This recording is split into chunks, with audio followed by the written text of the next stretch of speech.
जय हिंद दोस्तों। शुरू करते हैं आज की वीडियो कंप्यूटर के महत्वपूर्ण प्रश्न के साथ। तो लेट्स बिगिन दी टॉपिक। प्रश्न संख्या 61।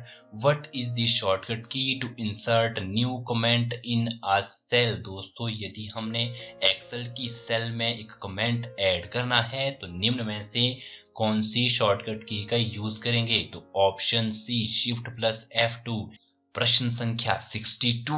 What is the shortcut key to insert new sheet in current workbook. बहुत महत्वपूर्ण प्रश्न है दोस्तों। यदि आप एक वर्कशीट एंटर करना चाहते हैं एक्सेल में, एक्सेल जो वर्कबुक होती है उसमें आप इंसर्ट करना चाहते हैं न्यू शीट, तो कौन सी शॉर्टकट की का यूज करेंगे। तो दोस्तों option C shift plus F11। Shift plus F11 की का यूज करके आप वर्कबुक में न्यू शीट एंटर कर सकते हैं, क्रिएट कर सकते हैं। मैं आपको करके भी दिखाता हूं दोस्तों। फ्रेंड्स ये है हमारी एक्सेल की वर्कशीट, एक्सेल की वर्कबुक। इसमें आप देख रहे होंगे दोस्तों यहाँ शीट 1 है। यदि मैं इस प्लस पर माउस द्वारा क्लिक करता हूं तो न्यू शीट एंटर होती है, न्यू शीट बन जाती है।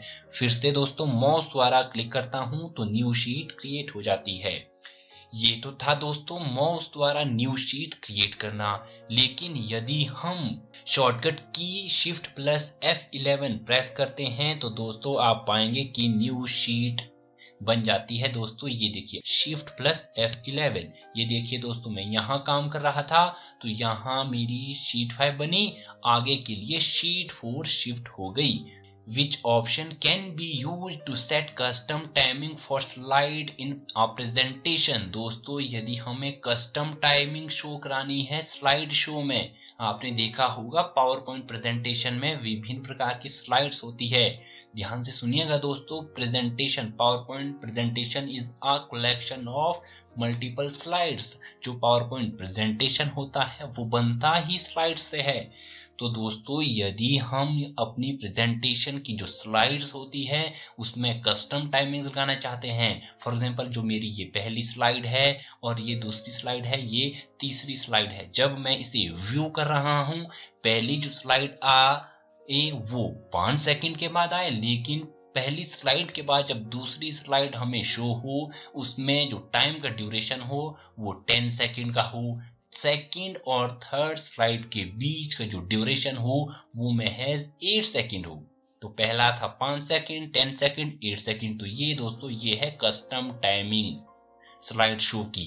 तो कौन सा ऑप्शन यूज करते हैं। तो ऑप्शन बी इसका बिल्कुल करेक्ट हो जाएगा। रिहर्सल, न स्लाइडर टाइमिंग का ना ही स्लाइड टाइमर का हम यूज करते हैं, हम यूज करते हैं ऑप्शन बी रिहर्सल का। What is the shortcut key to insert new slide in the current presentation। ध्यान से सुनिए दोस्तों। यदि हमने पावर पॉइंट प्रेजेंटेशन में न्यू स्लाइड एंटर करनी है, ऐड करनी है, तो कौन सी शॉर्टकट की यूज करते हैं। Control plus N, control plus S या फिर shift plus M। Option D control plus M। तो दोस्तों ऑप्शन डी इसका बिल्कुल करेक्ट हो जाएगा। कंट्रोल प्लस M शॉर्टकट की का यूज करते हैं हम पावर पॉइंट में न्यू स्लाइड को ऐड करने के लिए, इंसर्ट करने के लिए। प्रश्न संख्या 64। Shortcut key to use to view slide. दोस्तों बहुत महत्वपूर्ण प्रश्न। पावर पॉइंट प्रेजेंटेशन का जो यूज करते हैं उनके लिए बहुत ही महत्वपूर्ण प्रश्न कि ऐसी कौन सी शॉर्टकट की है जिसका यूज करके हम पावर पॉइंट में स्लाइड को देख सकते हैं, view slide. Option A control plus V, option B shift plus V, option C control plus F5 या फिर ऑप्शन डी ओनली F5। दोस्तों यदि आप F5 फंक्शन की का यूज करेंगे, दोस्तों यहाँ आपको F के साथ 5 नहीं दबाना है। F5 जो हमारे कीबोर्ड में टॉप में जो फंक्शन कीज होती है F1 F2 करके इस तरह से, तो आप जब F5 की का यूज करोगे तो आपकी पावर पॉइंट प्रेजेंटेशन की जो स्लाइड होगी वो आपको दिखनी स्टार्ट हो जाएगी। तो ऑप्शन डी इसका बिल्कुल करेक्ट हो जाएगा। प्रश्न संख्या 65, what is the shortcut key to insert chart of the selected range. आपको बताना है कौन सी शॉर्टकट की का यूज करके आप सिलेक्टेड सेल रेंज में एक चार्ट इंसर्ट कर सकते हैं। यहाँ सेल रेंज की बात हो रही है दोस्तों, तो मतलब एमएस एक्सेल की बात हो रही है, एक टेबल की बात हो रही है। तो कौन सी शॉर्टकट की का यूज करके हम सेल रेंज में जो हमारी सिलेक्टेड है उसमें चार्ट इंसर्ट कर सकते हैं। तो option D F11। F11 is a function की। ध्यान से सुनिएगा दोस्तों, हमारे कीबोर्ड में 12 फंक्शन की होती है, F1 से लेके F12 तक। प्रश्न संख्या 67, व्हाट इज आउटपुट। आपको बताना है आउटपुट क्या है। Option A which is taken by user to processor.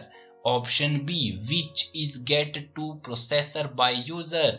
Option C which is get to user from processor.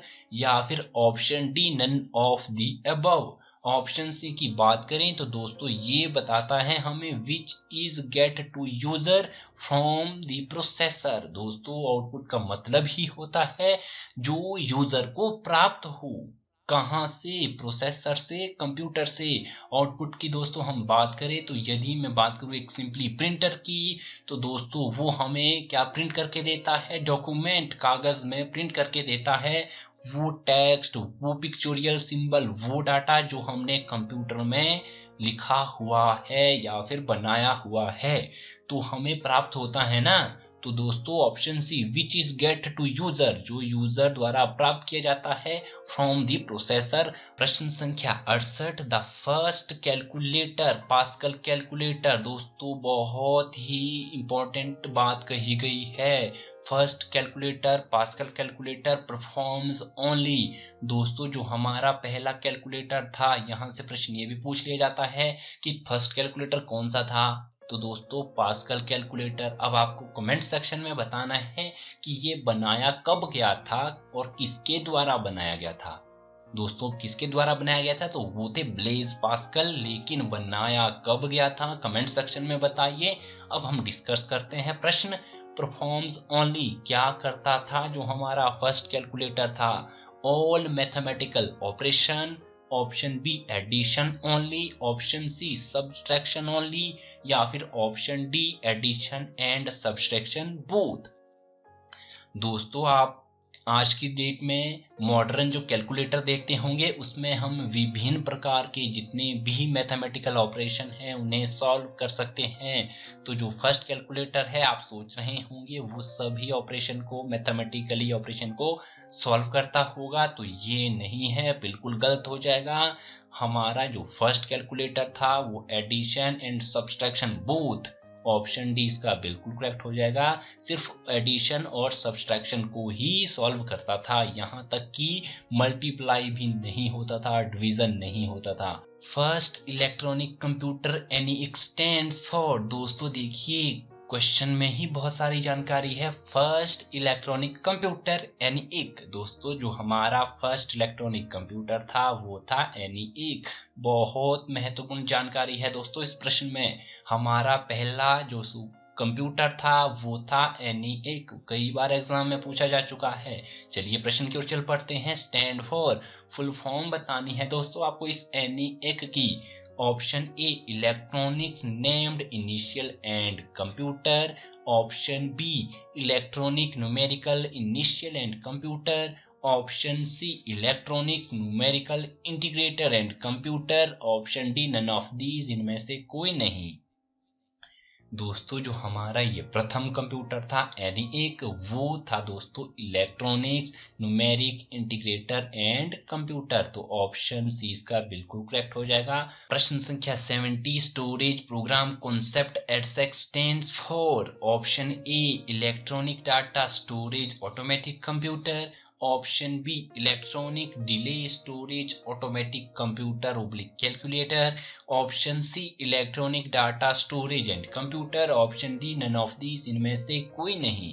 दोस्तों जो ये एडसेक है ये कॉन्सेप्ट हमारा मेल खाता है स्टोरेज से।